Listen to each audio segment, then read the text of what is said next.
Hello, we're continuing on with part 4 of chapter 21, Social Work Practice with Muslims in the United States. And we're talking about some of the common cultural values that there are within that community. The next one I wanted to mention is about modesty. Modesty is one of the values that's held across the Islamic community, and it's actually equally is important for men and women. However, women have become more the focal part of this particular virtue because part of their modesty is in the covering of their head, or more specifically of their hair. They consider that as an adult woman, that other than their husband, that it is immodest for any other man to see their hair, and they cover their hair as a sign of respect towards their husbands and towards their God. Now, as I've been saying all along, if you're not of the Islamic faith, that might seem very strange to you, but let me just draw your attention to within different branches of Orthodox practice of Judaism or Christianity, there are things that are similar. There are certain branches of the Protestant religion in which the women, as part of their expression of their faith and their respect towards God and their husbands, wear hats or head coverings in church. And when they go to pray, they cover their heads because their words in their Bible indicate that that's what they should do as an expression of their submission to their husbands. That they should submit themselves to their husbands as their, as the church submits themselves to Christ. So there's other expressions of this type of thing. But because they do it out in public, the Muslim women have attracted more attention. Another aspect of modesty is dating. And in the ideal, working out of the Islamic faith, at a very young age, boys and girls are separated. They're separated in the mosque, they're separated in school. They spend more time just with members of their own sex. And the families and the extended families have a lot of input and say into the joining together of men and women, within marriage.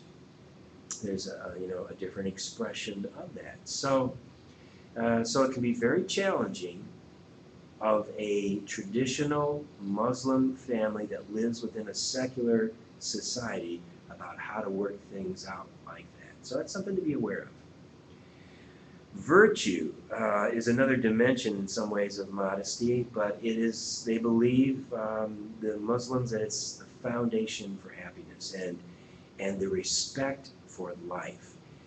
It is very much against the Islamic tradition for anyone to harm another individual physically, emotionally, morally. It's absolutely forbidden.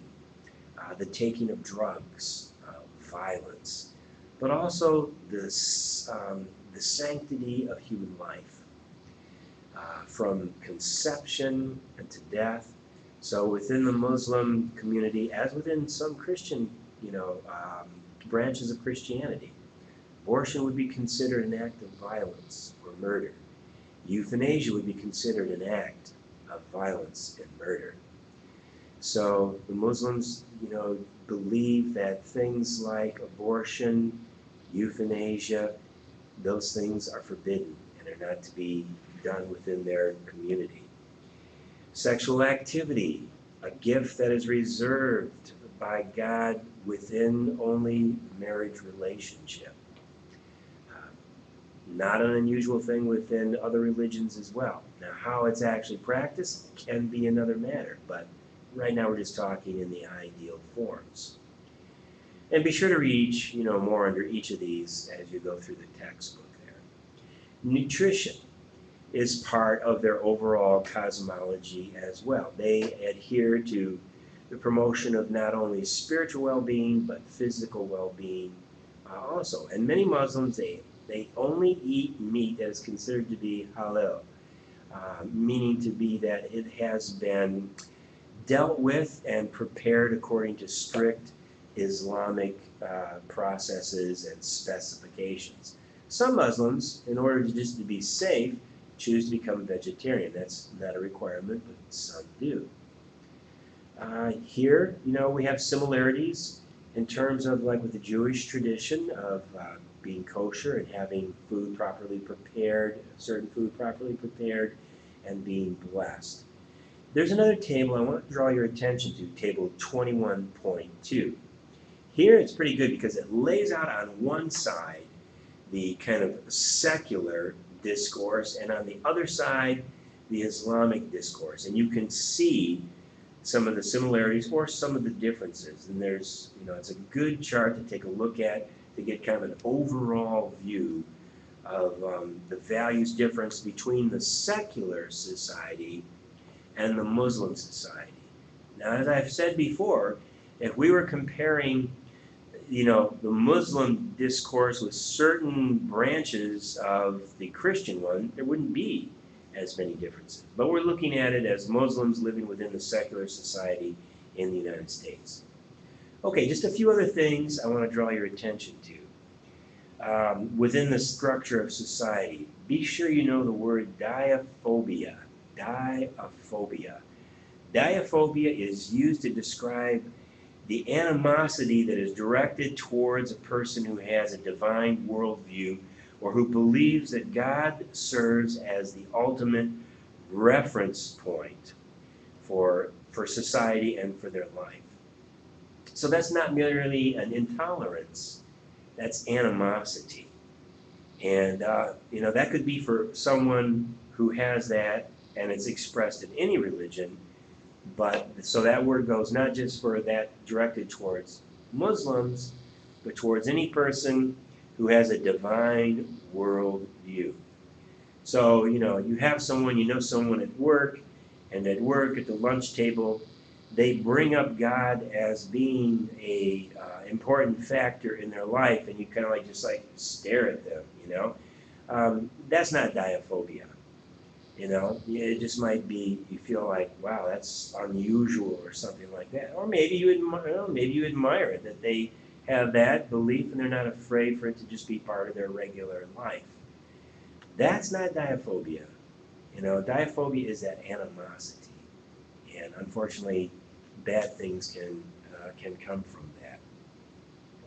Be sure you look at the section on civil rights, because especially within schools, Muslims should have the same rights as any other group that practices religion or has student organizations, within a school. The free exercise and expression of faith within a public setting. You can read some of the details about that.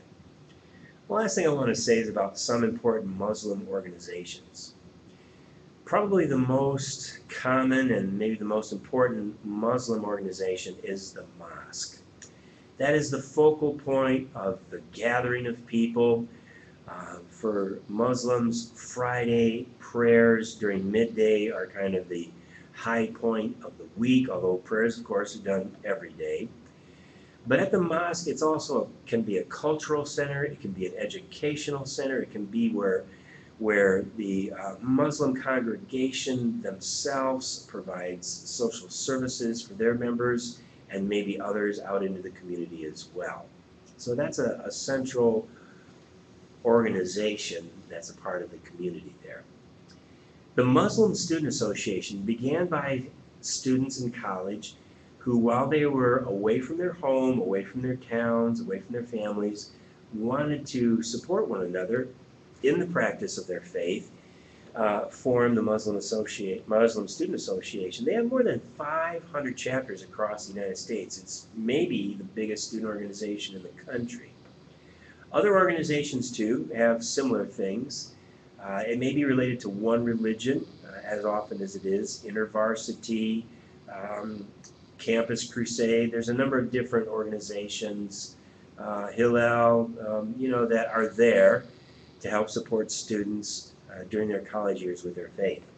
When these original founders of the Muslim Student Association graduated, they wanted to continue that in addition to the mosque, to have an organization that would also be supportive of Muslims out in the secular society, out in the workplace, to support them in their faith in these venues as well. Excuse me. So they founded the Islamic Society of North America. The Islamic Society of North America.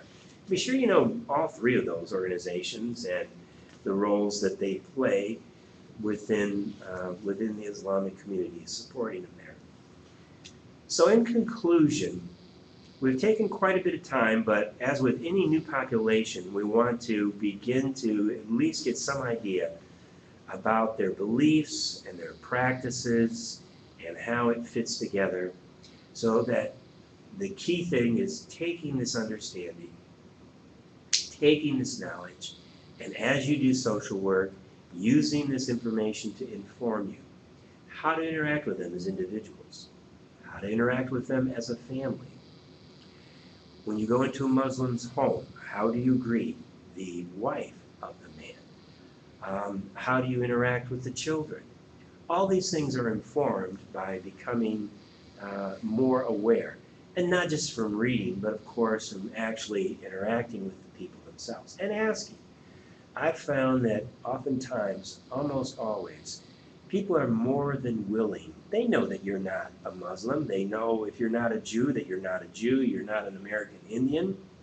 You know, is just to be willing to ask about things. And most often people are interested in sharing with you their culture or their beliefs.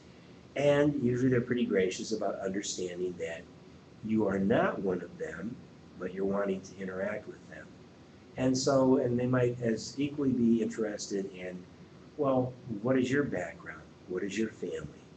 What is your religion if you have one? So I think that's the best approach.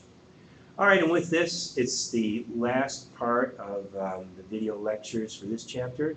As always, be sure to check the key concepts and words at the end of each chapter. You should know every single one of those, as well as all the words that are in italics. And remember, everything within the chapter is part of the material that's drawn from for the quizzes. All right, thank you.